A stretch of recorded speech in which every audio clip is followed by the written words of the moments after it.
एक छोटे से गांव में अहमद नाम का लड़का अपने माता पिता के साथ रहता था।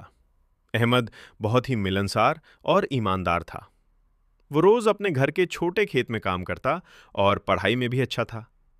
गांव के लोग उसे बहुत पसंद करते थे, क्योंकि वो हमेशा सही काम करता और किसी की मदद करने में पीछे नहीं हटता था।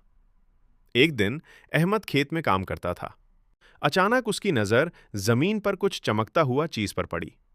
वो नीचे झुका और देखा कि ये एक बटुआ है, जिसमें पैसे और एक पहचान पत्र रखा था। अहमद जानता था कि इस बटुए में काफी पैसे हैं। उसके मन में तुरंत ये विचार आया कि अगर वो पैसे अपने पास रख ले तो उसके लिए बहुत फायदेमंद होगा। लेकिन उसके दिल में ईमानदारी की आवाज गूंज उठी। अहमद ने तय किया कि वो बटुआ उसके असली मालिक को लौटाएगा। उसने पहचान पत्र पर लिखा नाम और पता देखा और उसी के अनुसार मालिक के घर की ओर चल पड़ा।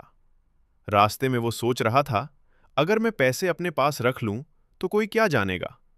लेकिन उसकी आंखों के सामने वो पैगाम याद आया जो उसकी मां अक्सर कहती थी, अल्लाह सब कुछ देखता है और जो ईमानदार होता है वही असली खुशहाली पाता है। अंत में अहमद मालिक के घर पहुंच गया। उसने दरवाजा खटखटाया और कहा, सॉरी साहब, ये आपका बटुआ है जो मुझे रास्ते में मिला। मैंने सोचा कि इसे सीधे आपको ही लौटाना सही रहेगा। मालिक बहुत हैरान और खुश हुआ। उसने अहमद को धन्यवाद दिया और कहा, बेटा, तुमने जो किया वो बहुत बड़ी नेक काम है। अल्लाह तुम्हें हमेशा खुश रखे और तुम्हारे घर में बरकत दे। अहमद घर लौटते समय बहुत खुश था। उसे न सिर्फ अपनी ईमानदारी पर गर्व था, बल्कि दिल में ये भी सुकून था कि उसने सही काम किया। अगले हफ्ते गांव में अहमद की ईमानदारी की चर्चा फैल गई। लोग उसे देखकर प्रेरित हुए और उन्होंने अपने बच्चों को भी यही सिखाया कि ईमानदारी सबसे बड़ा धन है।